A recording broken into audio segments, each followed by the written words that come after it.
Bismillahirrahmanirrahim. Assalamualaikum warahmatullahi wabarakatuh. Salam sejahtera. Alhamdulillah, syukur pada hari ini kita dipertemukan lagi dalam pentas telaah siri yang pertama untuk 2026. Pembuka tirai bagi Perpustakaan Al-Wathiqu Billah Universiti Sultan Zainal Abidin untuk program telaah pada tahun ini. Pada hari ini, tuan-tuan dan puan-puan, kita bersiaran dari Aras 2 Perpustakaan Al-Wathiqu Billah Universiti Sultan Zainal Abidin di bumi Abidin ini di negeri Terengganu Darul Iman. Terima kasih kepada semua yang sudi menyertai sesi perkongsian kita pada hari ini, dan saya mengalu-alukan juga para penonton yang turut sama hadir memeriahkan pentas telaah kita pada pagi ini. Tuan-tuan dan puan-puan, sebelum kita membedah sebuah naskah pada pagi ini, izinkan saya terlebih dahulu berkongsi sedikit mengenai sesi telaah kita pada pagi ini. Baiklah tuan-tuan dan puan-puan, telaah yang membedah kandungan buku-buku pemikiran, falsafah, dasar awam dan pembangunan ilmu sebagai usaha menyuburkan budaya keilmuan nasional. Program ini diilhamkan oleh Menteri Pendidikan Tinggi Malaysia yang menjadi pentas interaksi antara pemikir, ilmuwan dan masyarakat, menyuburkan dialog kritis dan membina. Baiklah tuan-tuan dan puan-puan, sahabat-sahabat yang dikasihi sekalian, yang menyertai siaran kita pada pagi ini, kalau ada kemudi, jadi pastilah ada wacana atau tetamu yang akan membincangkan buku kita pada pagi ini. Untuk itu bersama-sama kita seorang yang boleh saya katakan beliau ni memang sangat dikenali di perpustakaan Uniza Kampus Besut, Perpustakaan Al-Wathiqu Billah Uniza Kampus Besut, sebab memang beliau bertugas dan berkhidmat di sanalah.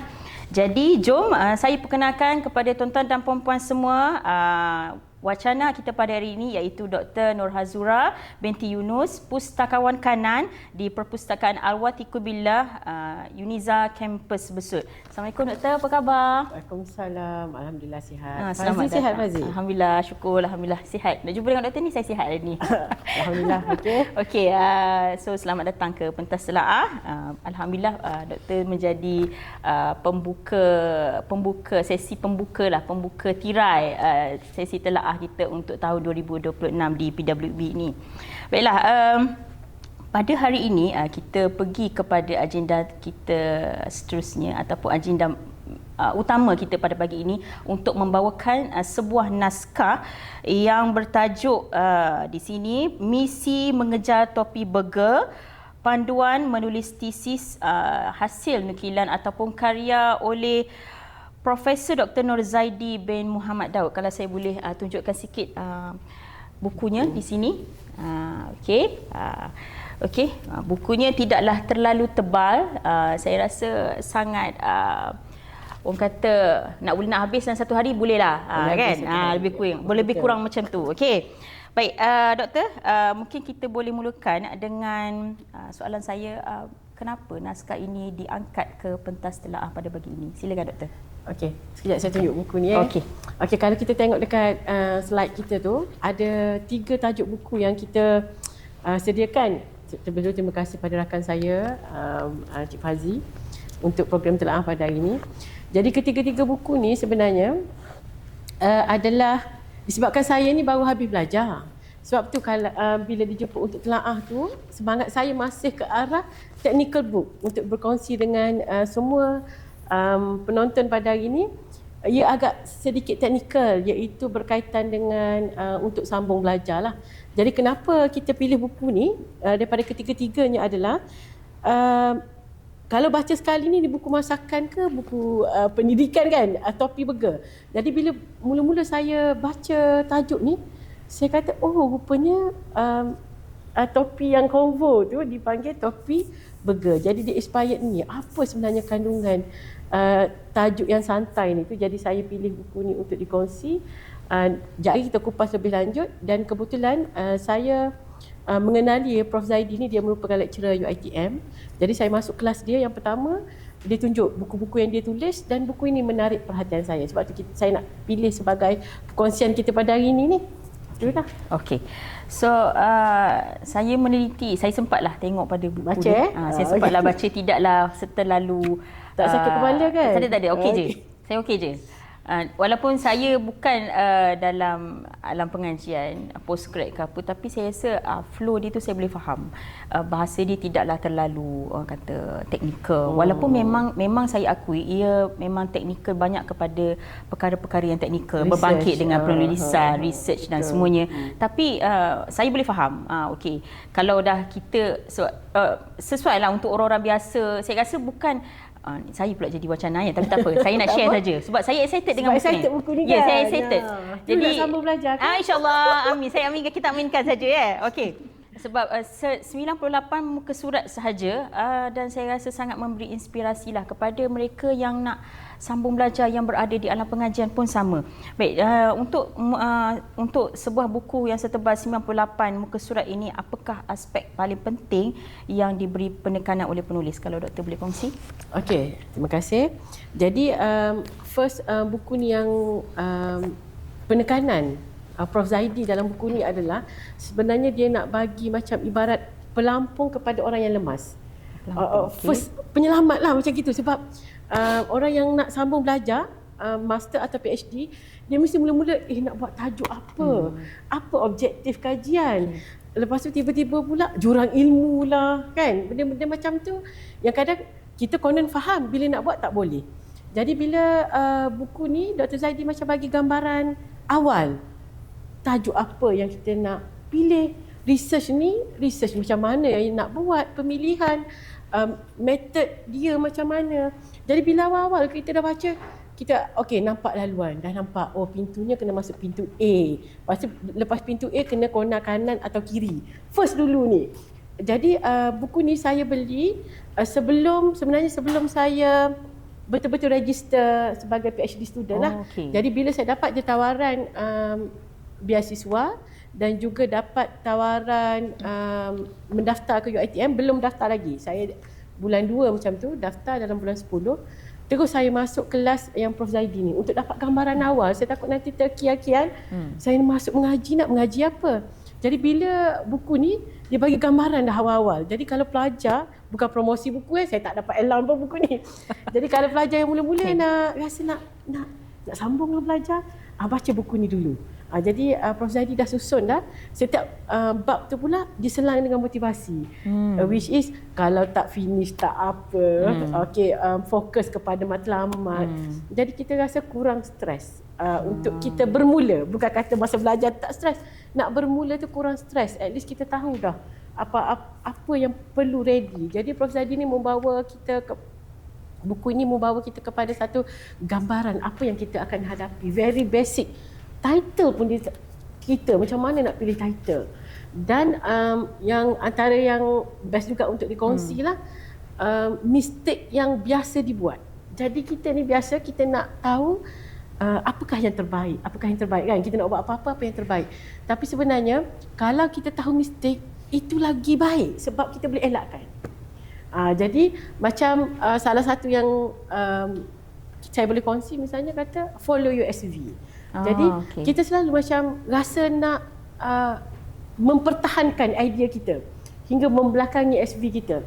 Tak ke mana sebenarnya. Jadi benda-benda macam tu, mistake-mistake tu yang kita belajar daripada buku ni, kita elakkan awal-awal.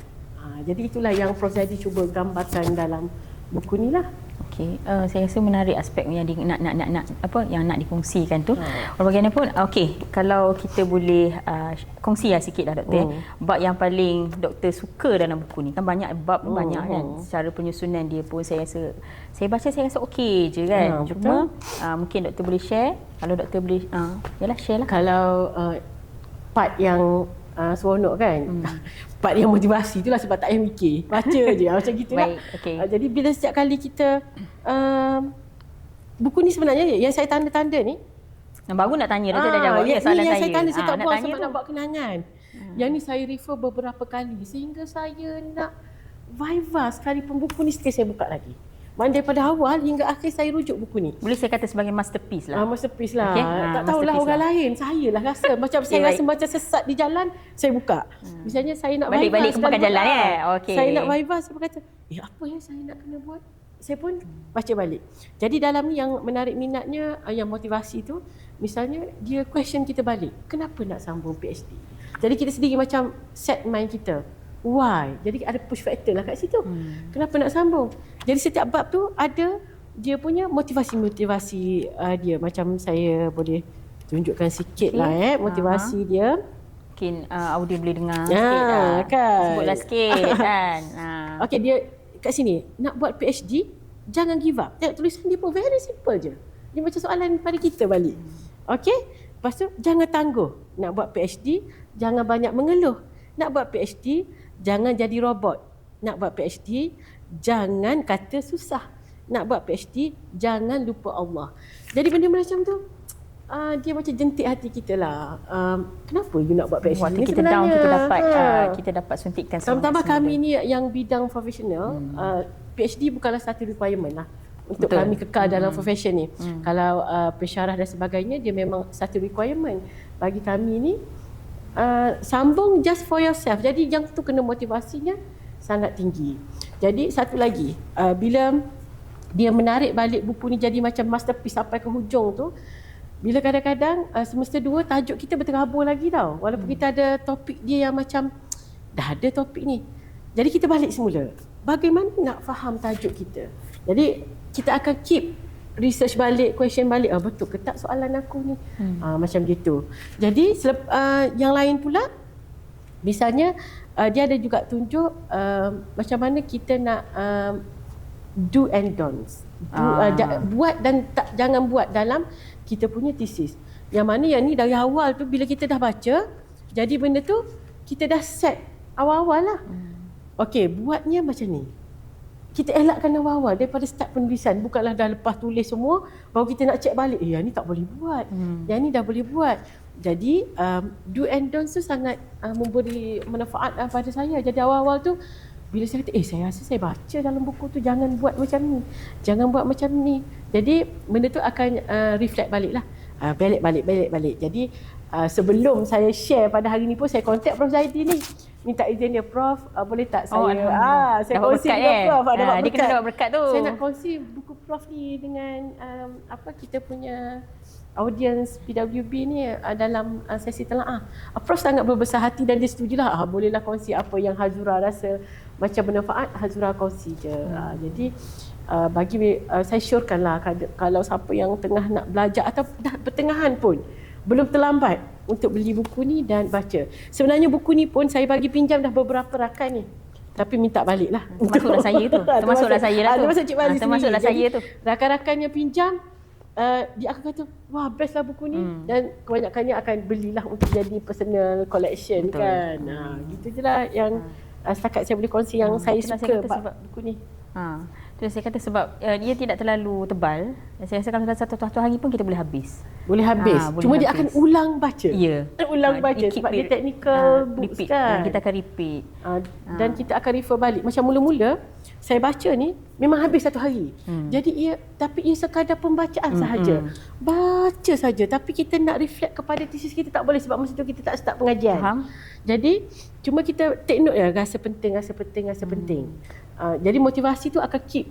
Okey, saya kena teruskan ni, tak start lagi dah down dah kan masa tu. Start lah. Okey, bila baca, okey, lepas ni kita refer. Jadi once kita dah jumpa SV kita bercerita, kita dah ada satu gambaran. Dekat sini, kita dah ada satu gambaran. SV saya cerita, betul yang Prof Zaidi hurai dalam buku ni.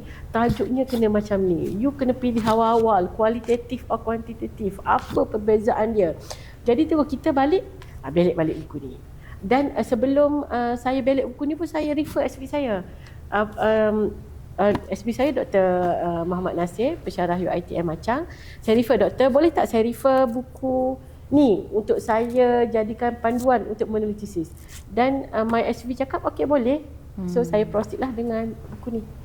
Okey. So tu bila kita bercerita pasal buku ni memang tak habis kan pada saya lah. Walaupun ia mungkin 98 muka surat tapi saya rasa dia menjadi push factor ataupun satu benda yang kena ada sebab saya rasa ialah bukan mudah untuk kita orang kata meneroka satu bidang yang penyelidikan, Ya, untuk buat penyelidikan bidang baru selama lah 3-4 bagi kita tahun. kan. Betul. Jadi library mesti ada ni. satu guideline ataupun satu benda yang kita boleh pegang. Kalau tidak kita akan terawang-awang, terapung-rapung kan. Lepas tu nak balik ke mana nak pergi. Bila kita dah sesat nak balik ke pangkal jalan tu ke mana.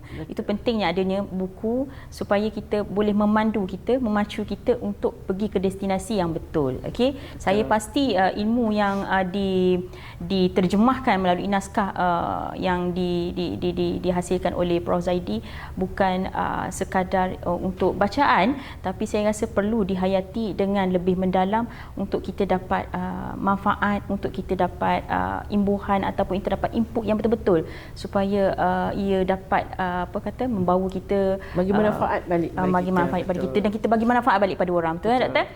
Kita ke soalan seterusnya, soalan yang ke berapa dah? Kalau ikut dalam teks saya ni soalan keempat, tapi saya rasa banyak dah soalan sebelum tu yang saya bagi. Okey, Doktor, bila meneliti naskah ini, ia bukanlah sebuah naskah yang berat. Seperti saya cakap tadi, saya katakan sebentar tadi, dia bukanlah naskah yang berat, walaupun teknikal tapi tidak berat. Cuma dan banyak memberi manfaat ataupun makna kepada pembacanya lah. Sebabnya saya melihat dalam naskah ini turut diselitkan banyak kata-kata motivasi seperti yang Doktor utarakan sebentar tadi. Jadi mungkin Doktor boleh komen sikit berkenaan dengan tu. Okey, sebenarnya satu yang jadi sampai yang Cik Fazli cerita dia baca tu sampai ke jiwa dia sebenarnya. Prof Zaidi ni menulis banyak daripada pengalaman. Faham. Sebab dia ni beratus dah student dia. Dia dah beratus tesis yang dia jadi examiner, yang dia jadi panel viva. Jadi pengalaman-pengalaman tu dia salurkan dalam bentuk penulisan yang tu kita rasa macam sampai sebab dia bukan teori. Dia bukan cakap macam teori. Okey, sebagai PhD student atau master student, you kena buat macam ni. Based on siapa. Tak, dia cerita tu sebab real thing dia. Jadi benda tu jadi sampailah kat kita. Santai tu, percakapan dia santai kan. Jadi dia buat contoh pun tajuk tesis dia. Jadi daripada tajuk tesis dia tu kita tengok, simpelnya. Jadi macam mana dia olah. Lepas tu dia cerita pula macam mana student dia punya mistake, student orang lain punya mistake dan diabadikan dalam buku ni. Jadi bila kita baca memang sampailah. Sebab benda tu very simple.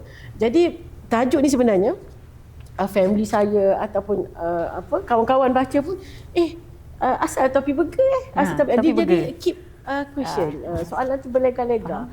Topi burger ni adalah topi PhD. Dia jawab gitu kat anak-anak kecil kita tu. Jadi dia kata, panggil topi burger. Rupa dia kan macam burger kan. Jadi benda tu yang daripada tajuk tu lagi dah start santai dah. Sebab itulah sampai kot penyampaian dia tu sebab mudah penyampaiannya. Jadi tak adalah orang kata bila kita baca buku tu terlalu teknikal. Sepanjang perjalanan tu tak ada. Walaupun dia teknikal. Dia stagnan, dia mendata je kan. So bila ada kata-kata motivasi yang diinspirasikan dalam buku ni. Betul. Jadi saya rasa ia memberi, orang kata bila kita tengah-tengah stres, kita down balik, itu kita chill balik kan. Dia boleh menurunkan suhu tekanan yang kita hadapi tu. Bukan kita lah, maksudnya mereka yang berjuang dalam postgraduate ni lah. Okey, pengajian pasca siswazah okey. Baik, seterusnya bila kita melihat ataupun saya sendiri melihat dari sudut ataupun aspek penyusunan dari bab ke bab, yang bila kita teliti balik ianya disusun dengan saya rasa baik dan mudah untuk difahami lah. Jadi personally berapa kali Doktor khatam buku ni dan boleh share bab yang paling memberi makna lah. Khatam tu banyak kali, saya rasa lebih 5 kali. Yang full baca tu mula-mula saya beli dulu tu memang full baca lah. Dan selepas itu saya akan refer more to spesifik kepada bab lah. Misalnya bab 1 penulisan bagi postgrad ni, pertama kita kena buat permasalahan kan, isu dan permasalahan. Jadi bila baca balik kita macam confident. Bila baca asal macam sama isu dengan masalah. Jadi saya akan refer kat sini. Prof Zaidi huraikan kat situ isu dan penyataan masalah. Yang mana satu ni? Jadi bila dia bagi tu gambaran, baru kita nampak isu ni adalah yang lebih besar, penyataan masalah kecil sikit. Skop dia lebih sikit. Jadi bila macam tu kita faham. macam mudahlah nak menulis kan dengan contoh yang mudah dia bagi tu. Jadi kita lebih mudah untuk menulis. Lepas tu synchronize. Cara dia ajar kita nak tulis tesis, synchronize. Misalnya dia kata, lepas kita cerita ni, objektif kita mesti kena sama dengan masalah kita. Kalau kena macam, objektif ni kita nak selesai apa dalam kita punya postgrad tu. Tanpa kita cerita pun, relate pun dengan masalah. Dia sepatutnya objektif tu kena selari dengan masalah tu. Faham. Jadi, kita nak selesai masalah. Jadi, kita punya method kena selesaikan masalah. Jadi, Alhamdulillah selepas benda tu, selepas Viva berlangsung ataupun tesis saya diperiksa oleh examiner. Jadi memang salah satu komen examiner adalah synchronize tu wujud. Jadi dia kata easy to understand tesis tu.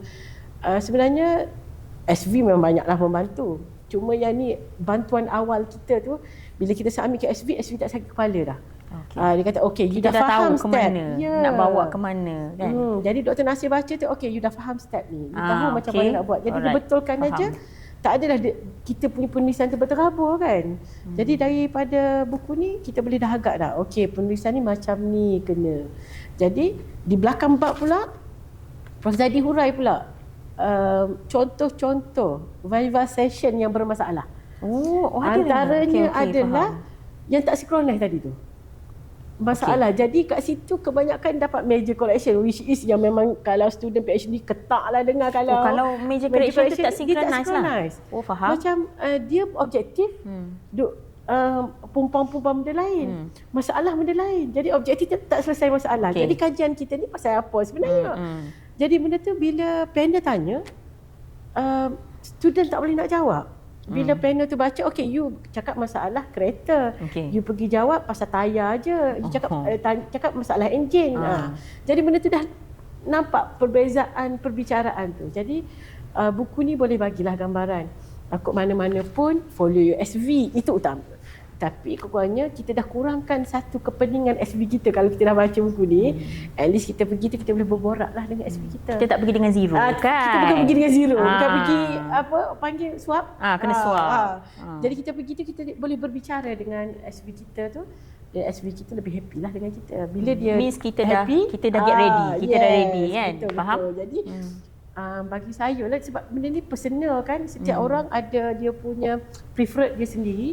Bagi saya buku ni bukanlah kata cukup, salah satu yang membantu saya menjadi pelampung dalam nak mula takut lemas tu. Jadi balik. Selain daripada tu ada lagi buku-buku lain yang membantu kita. Dan satu lagi, walaupun saya sendiri pustakawan, Cik Fazil pustakawan, kita selalu bergelumang dengan buku, tapi zaman lah ni kita macam anggap alah Google je nanti. Kita akan cakap macam tu. Atau zaman sekarang AI je nanti ke apa kan.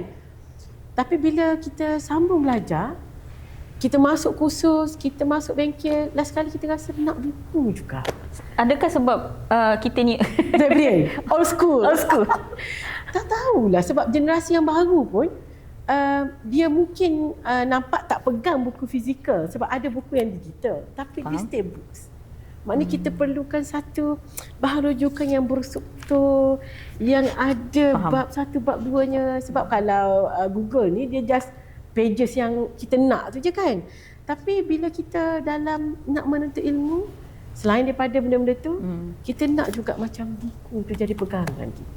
Buku jadi pegangan kita.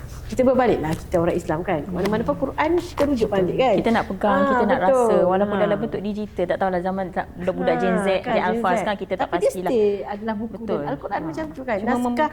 Naskah yang teratur susunannya. Rasanya memang roh buku tu kuat sebenarnya kan. Bila kita pegang macam ialah kita bekerja dalam bidang kepustakawanan ni, of course lah sudah tentu memang kita bergumul dengan benda tu hari-hari kan. Pegang buku walaupun tak baca, bila kita pegang tu dia rasa feel buku tu. Tak baca lagi kan. Kalau tuan-tuan tahu sebab tu adanya telaah hari ini untuk kita buat membawakan naskah-naskah sebeginilah kan. Jadi roh buku tu sangat kuat sebenarnya. Jadi betul lah orang kata membaca itu jambatan ilmu kan. Bila dia menjadi jambatan, kita nak cross ke mana-mana kita ada kena jambatan. Macam saya pula yang jadi wajana. Macam saya cakap tak apa. Kita suka kita bercerita sahaja. Baik, seterusnya Okey, saya petik sikitlah di muka surat 2 dan saya suka dengan penulis yang menulis kata-kata ini dengan kalau saya izinkan saya memetik sedikitlah di muka surat 2 tu oleh Prof Dr. Zaidi ni. Jangan risau jika kita telah 6, 7, 8 tahun tak habis-habis lagi. Jangan risau pasal graduate on time. Yang penting aku tamatkan PhD dengan bergaya. Yang pasti topi burger dalam genggaman. Jadi saya rasa benda tu memberi satu, orang kata, suntikan untuk kita terus okey, you jangan give up, you pergi kan. So ini memberi satu suntikan emosi yang saya rasa sangat-sangat padulah pada siapa yang baca. Saya yang tak sambung belajar pun orang kata okey, you jangan stop. You terus bila you kita dah start, so habiskanlah kan. Jadi doktor kalau boleh kongsikan sedikit sebagai pelajar lah kan, okey. Bagaimanakah cara untuk kita keluar sikit daripada konteks telaah buku kita pada hari ini. Bagaimanakah cara untuk kita orang kata konsisten ataupun istiqomah untuk menulis, untuk sentiasa menulis, sentiasa membaca dan juga menganalisis. Yalah nak buat 3 tahun tu kan, nak keluar dengan satu output kan. Okey, silakan doktor. Macam Cik Fazli cakap tadi dalam buku tu, jangan risau jika telah 6, 7, 8 tahun. Everyone can fly, kata Prof Zahidi ni. Jadi setiap orang mempunyai fasa yang berbeza dalam belajar. Jadi mula-mula saya baca tu 6, 7, 8 tahun saya pergi 6, 7, 8 tahun. Ada yang habis macam lambat doktor. Sorry, saya interrupt sikit. Ya, betul. Jadi masa mula-mula tu kita berdebar dah ayat ni. Tapi bila doktor cakap jangan risau pasal graduate on time. Janji finish. Dia cakap macam tu kan. Faham. Jadi saya masa mula-mula tu, tapi memang saya dah target. Saya kena finish 3 tahun. Saya put tekanan tu pada diri saya sebab saya adalah pelajar beasiswa. Jadi bila masuk dalam bidang ni, bila saya pergi attend kursus-kursus, kita akan jumpalah yang macam Prof Zaidi kita ni. 6, 7, 8 tahun yang belum habis. Jadi kita jumpa orang yang mendapat jenis yang macam tu. Jadi Prof Zaidi selalu pesan dalam dia punya kursus. Prof Zaidi ni kerap sebulan sekali dia akan buat kursus untuk pelajar postgraduate ni lah. Dia seorang yang aktif lah. Aktif, sangat aktif. Dan dia punya kos ni tak mahal, dalam RM40 macam tu je untuk sesi 1 jam setengah. Kita boleh berborak dan juga bertanya. Jadi dia selalu tekankan, jangan kejar macam terburu-buru sangat sampai ada yang anxiety, ada yang stres untuk buat ke PhD, terlalu mengejar. Jadi daripada buku ni, bila kita baca awal-awal, kita dah macam kena ada gambaran dah. Manage your time, consistency. Macam Cik Fazli cakap tadi tu, macam mana konsisten. Setiap orang berbeza. Macam saya sendiri, konsisten saya adalah, saya buat macam saya kerja lah. Ahad hingga Khamis, 8 hingga 5, Jumaat Sabtu family time. Saya buat macam sebagaimana yang saya pergi kerja. Saya anggap saya bukan cuti belajar. Saya anggap saya sedang bekerja. Ini adalah kerja. Ini adalah kerja. Oh, macam tu. Nak kena finish. Okay. Jadi kalau kerja kita tak ada time base kan. Kita kerjalah sampai pencen. Yang ni saya kata kerja saya ni kena 3 tahun. Jadi dari sini kita kata okey, ada juga yang bernasib 6, 7, 8 tahun. Jadi jangan give up. Jadi masa dengan saya ada yang hampir give up. Masa tu saya pinjamkan buku ni kat dia. Maknanya dia give up sebab dari awal mungkin tak ada panduan yang jelas. Faham. Ada ujian-ujian yang kita tak boleh nak elak. Siapa yang nak kan 6, 7, 8 tahun. Tapi anda termotivate bila tengok rakan-rakan lain yang laju. Jadi macam kita selamatkan each other lah. Jadi buku ni sebenarnya banyak menyelamatkan orang ni. Untuk kembali ke pangkal jalan. Ibarat macam itulah kalau kami mengaji dulu. Jadi bila baca tu motivate diri. Jadi yang penting kita habis. Satu lagi Prof Zaidi pesan, tak kira you major or minor correction, takkan tertulis dalam sijil you all tu finish with minor correction. Finish tahu-tahu habis tahu-tahu habis. Jadi Prof Zaidi cakap janji habiskan ya study. Jadi benda tu menggunakan tekanan. Jadi tapi jangan leisure sangat. Tentang Prof Zaidi kata 6-7 tahun janji habis, kita pun tak apalah baru 2 tahun. Tak boleh. Jadi kita kena push. Tapi ada yang kita merancang, Allah juga sebaik-baik perancang, ada benda yang di luar jangkaan kita. perancangan Allah tu lebih baik. Jadi kita kena terimalah 6-7 tahun tu dengan redha, dan kita sendiri yang kena push diri kita lah. Jadi Prof Zaidi ni banyaklah bagi inspired, bukan saja dalam buku tu, dalam dia punya sesi-sesi perkongsian dia.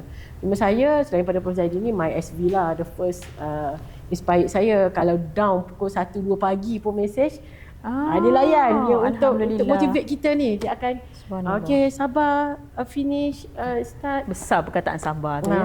Mahal lah harga dia. Mahal harga dia. Jadi gitu je lah yang quote yang Fazi sharekan tadi. Everyone can fly. Everyone can fly, betul kan. Petikan di mana tu sendiri, faham sendirilah. Kita tak boleh nak pick dekat sini kan. Sebab nanti orang tengok bahaya. Sebab kita tidak dibayar untuk mempromosi. Nanti pergi beli tiket. Sebab kita tidak dibayar untuk mempromosi kan. Jadi kita cakap sampai situ. Okey. Sebab saya sedikit inilah pada saya, sebab saya ada terbaca di medsos, media sosial, ada seorang pensyarah ni 9 tahun. 9 tahun baru dia habis. Saya tak tahu daripada mana kekuatan dia, daripada mana dia punya, orang kata, datangnya semangat dia, tapi alhamdulillah dia berjaya dengan 9 tahun. Saya kata wow, 9 tahun satu jangka masa. Kalau kita ada anak kita dah 9 tahun umur, bayangkanlah kan. Kita dah ada anak kecil, kita bersalin, tiba-tiba anak kita dah 9 tahun. So dah besar daripada tak tahu apa-apa sehingga umur 9 tahun. Baik. Kita sedar tak sedar kita dah 30 minit. Kita dah 30 minit. Itu dah 30 minit dia buku sikit je. Itu dia cakap, bila kita dah jumpa ni, dia mula-mulanya memang kita tak ada idea. Bila dah start pegang buku, kita dah bercakap, dia akan banyak benda yang sesi yang orang kata banyak benda lah kita boleh bercerita, kita boleh berkongsi. Baik. Okey, kita pergi kepada soalan seterusnya. Saya nak tanya doktor dari segi kita pergi sikit, saya nak sentuh pasal AI. Sekarang orang cakap pasal AI, merata-rata pasal AI. Kadang-kadang kita tak terkejar kan. Jadi bagaimana teknologi seperti artificial intelligence ataupun kecerdasan buatan ni, AI lah kita kata kan istilah sekarang, dan digital tools boleh membantu mengejar topik burger dengan lebih efisien? Okey. AI ni satu benda yang agak mencabar lah. Cuma saya sambung pengajian pada tahun 2022, which is AI baru nak start mula. Baru nak start. 2023 ChatGPT dah macam start glamour. Okey. Pertengahan 23-24 dah macam-macam dah keluar AI ni. Jadi semasa saya bermulanya PhD saya ni adalah tak ada lagi AI. Ibarat memang tak boleh langsung lagi AI. Jadi buku ni lah jadi keutamaan. Bila proposal, saya hantar proposal tahun 2023 dah start dah AI masa tu. Jadi saya 2024 memang saya guna juga AI untuk data analisis, which is saya dapat membuat satu kesimpulan melalui hands on yang kita guna AI ni lah kan. Saya selalu tekankan kepada junior-junior atau anak-anak saya sendiri pun, rubbish in, rubbish out. Yang mana kita masukkan rubbish yang keluar. Yang dia analisa tu rubbish. Misalnya kita kena ada satu panduan. Misalnya kita nak buat tajuk, betul? Tajuk. Tapi kita tak tahu teknik penulisan tajuk. Kita pun suruh AI buat. Please suggest me one title bla bla bla bla on, selalu ringkas. Dia pun keluarkan macam sedap kita ni sebab tak ada ilmu. Tapi kalau kita ada ilmu, kita dah baca tajuk tu, patutnya ada penyelesaian di situ. Target kita siapa? Item-item yang perlu ada dalam tajuk tu apa dia yang paling bagus. Jadi bila kita bagi ke ChatGPT ataupun Gemini ke apa-apa yang AI ni, kita masukkan dengan ilmu. Tajuk itu perlu prompt kita tu. Perlu memenuhi requirement of bla bla bla bla. Jadi bila dia cadang, kita pun baca. Kita boleh pilih yang mana rubbish, yang mana tak rubbish. Tapi kalau kita tak ada ilmu kita rasa sedap. Sedap ni tajuk. Wow, bestnya. Wow. PhD kita bukan nak wow, kita nak biar memenuhi kriteria-kriteria akademik tu. Wow tu nak juga, tapi bukan fancy punya tajuk. Bonus lah. Wow bonus tu. lah. Jadi nak dapatkan tu kita kena ada ilmu. Ilmu tu yang kita kena korek, membaca, senior-senior, melalui SV yang paling penting. Ni kita bagi tajuk, SV baca tahu dah, ni tajuk AI ni. Jadi gunakan AI sebagai pemudah cara. Macam nak mengejar tapi burger ni lah. Dia jadi lebih laju nak kejar. Sebabnya dulu kita berlari kerjanya kan. Macam AI ni fly, laju. Cuma betul ke tak betul, kita yang menentukan. Bukan AI. Sebab AI tu ikut kita je arahkan apa-apa. Cuma semasa AI ni yang perlu kita kuasai adalah mungkin ada mula-mula keluar AI tu, kita tak boleh guna AI, kita kena guna otak kita dan sebagainya. Nak guna AI ni sebenarnya kena pakai otak. Dia bukan macam main tarik aja. Betul. Jadi kita kena pegang otak kita dulu. Kita nak bagi prompt apa kat dia. Jadi benda tu kita guna. Bagi saya AI bukan satu halangan ataupun yang kita kena stop. Tak boleh guna AI. Macam chapter 4 contoh dia analisis data lah. Kalau dalam thesis kita nak analisis, kita guna software lain. Kita dah dapat data dalam bentuk table. Jadi untuk hurai data tu, kita kena minta bantuan, boleh guna AI lah untuk bacakan table kita tu. Faham. Tapi kita kena letakkan dulu value dia. Value 0.5 accepted, 0.7 good ke apa, kita kena tahu. Kalau kita suruh dia baca je, dia petik mana-mana yang reference yang tidak relevan dan tak sesuai dengan kajian kita, rubbish lah yang keluar. Jadi sebelum kita buat tu, kita kena ada prompt yang bagus, guna secara berhemah lah. Berpada-pada. Guna sebab benda tu satu kemudahan. Dia ibarat dulu daripada typewriter, kita nak gunakan komputer macam mana. Kerah juga nak guna typewriter. Gunalah, tapi macam mana? Salah dia ke macam mana? Benda tu juga dengan teknologi. Kita tak boleh tolak teknologi sebab teknologi tu akan seiring dengan kita nanti. Dia akan push. Kita akan ketinggalan kalau kita tinggal. Tapi macam mana kita nak olah teknologi tu, itu yang kita kena guna brain kita dan juga skill kita lah. Fokus mana pun pergi otak manusia. Otak manusia juga the first. Jadi AI tu memudahkan. Sangat memudahkan. Tapi jangan take for granted.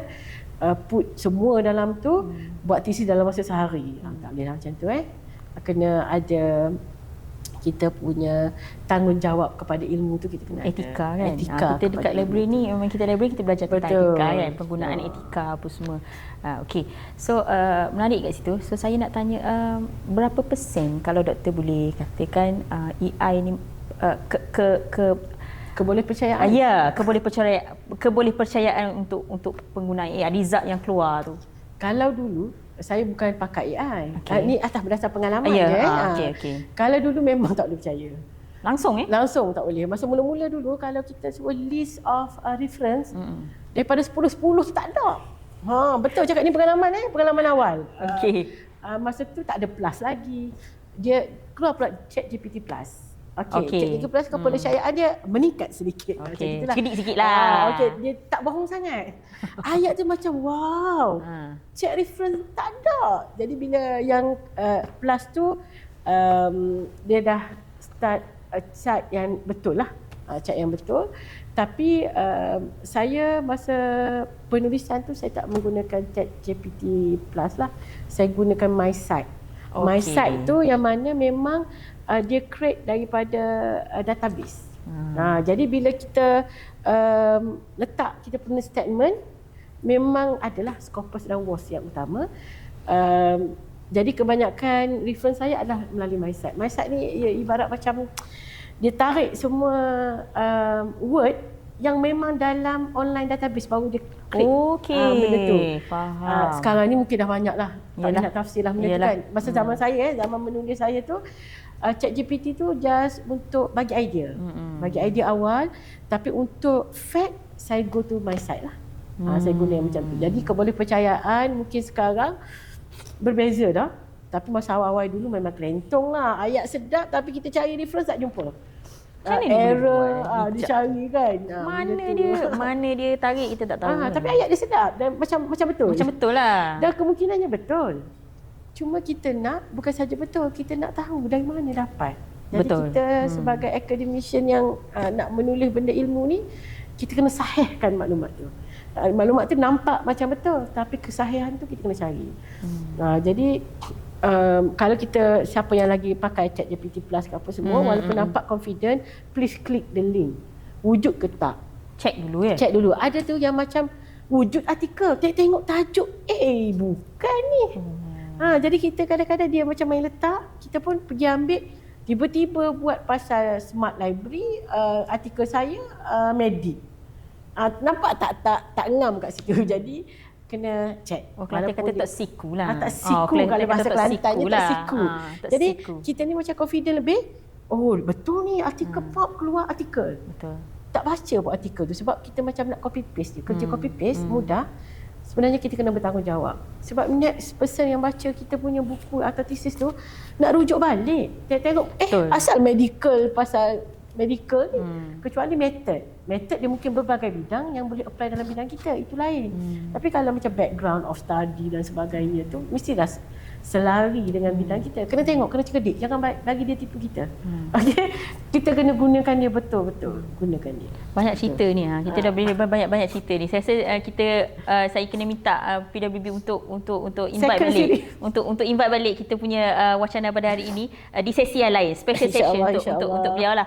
Sebab kita boleh gali balik kan. Kita boleh gali balik, kita boleh korek balik apa yang beliau ada, so kita boleh share manfaat untuk orang lain. Okey, rasanya kita dah sampai ke orang kata penghujung dah ni.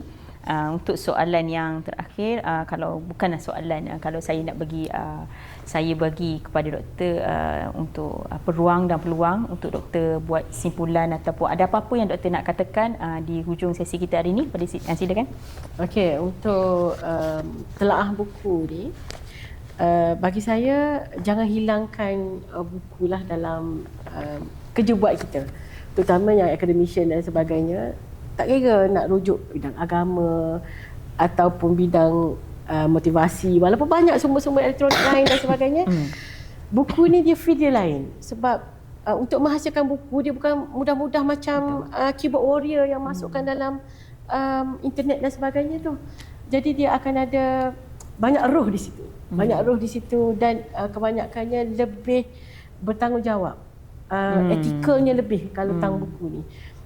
Jadi untuk hari ini kepada pelajar-pelajar PhD atau postgraduate ni, mungkin boleh jadikan buku ni salah satu buku rujukan anda lah. Bacaan santai untuk anda yang rasa feeling down, baca balik, tingkatkan balik motivasi anda daripada buku-buku lain. Macam petua lulus PhD tu dalam masa 3 tahun tu dia lebih berstruktur buku dia. Saya huraikan sikit. Buku dia macam bab 1 apa, bab 2, bab 3. Lebih terperinci lah. Ya, mudahnya PhD tu daripada Dr. Mohsen tu ada anak murid Prof. Zaidi, which is penulisannya lebih kurang dengan Taufiq Burger. Dia lebih santai. Mistik-mistik apa semua, dia story benda tu, dan ketiga-tiga buku tu memang saya belilah. Beli dan jadikan collection. Siapa yang nak sambung ngaji, saya bagi pinjam dulu. Khatam dulu buku 3 ni. Banyaklah saham ngaji dia. Daripada pergi pinjam banyaklah saham dia. Tapi kalau pulangkan balik lepas pinjam Jangan buat koleksi sendiri lah ya. Kalau nak beli ya. Jadi saya rasa setakat itu perkongsian pada hari ini. Saya mohon maaf jika ada apa-apa yang saya kongsikan tu terguris kata ke apa. Itu adalah pandangan peribadi saya yang saya baca dan saya tafsir buku ini. Mungkin orang lain berbeza tafsiran dia kan? Dan ini adalah lebih kepada peribadi saya lah. Alhamdulillah. Okey doktor, terima kasih untuk kata-kata yang terakhir tu. Tuan-tuan dan puan-puan, kita sudah sampai ke penghujung cerita pentas telaah kita pada pagi ini. Yang tak diam dah dekat lebih setengah jam ni, kan, untuk kita bersama-sama dengan doktor pada hari ini, Dr. Nur Hazura, untuk bercerita berkaitan dengan naskah yang telah diangkat ke pentas telaah siri yang pertama untuk tahun 2026 bagi Perpustakaan Al-Wathiqu Billah, iaitu Misi Mengejar Topi Burger, Panduan Menulis Tesis. Mungkin doktor boleh angkat sikit buku ni. Siapa-siapa yang berminat mungkin boleh dapatkan melalui media sosial ke atau mana-mana lah. Silalah dapatkan buku ni untuk menjadi satu pembakar semangat, panduan kepada anda semua kan, supaya kita tidak tersesat di hujung jalan. Saya juga nak mengambil kesempatan ni untuk mengucapkan sekali lagi jutaan terima kasih kepada doktor. Sahabat saya ni seronok bercakap ni. Kita pun tak sangka berjumpa kembali. Berjumpa dekat sini, kata berkongsi di sini. Alhamdulillah. Terima kasih juga kepada semua sahabat-sahabat para pendengar ataupun yang mengikuti siaran kita pada hari ini, dan juga terima kasih juga kepada seluruh kru penerbitan untuk telaah pada pagi ini. Saya mohon maaf di atas segala kekurangan dan kekhilafan saya sepanjang mengendalikan siri telaah yang pertama pada hari ini. Terima kasih juga kepada semua. Sekali lagi saya nak terima kasih kepada semua yang menonton. Boleh berikan feedback, boleh berikan komen supaya kita boleh menambah baik program ini dari masa ke semasa. Okey, kita jumpa lagi. Oleh itu, untuk itu juga saya nak saya nak beritahulah, kita akan jumpa lagi pada siri-siri yang akan datang. Mudah-mudahan ini bukan yang terakhir, tapi adalah satu permulaan yang baru untuk PWB. Okey, terima kasih kepada semua yang menonton sekali lagi. Alhamdulillah. Kita jumpa lagi pada sesi telaah yang akan datang. InsyaAllah, salam sayang dan salam telaah daripada Perpustakaan Al-Wathiqu Billah Uniza, Terengganu Darul Iman. Selami Lautan Hikmah, Uncover Wisdom. Assalamualaikum warahmatullahi wabarakatuh. Terima kasih.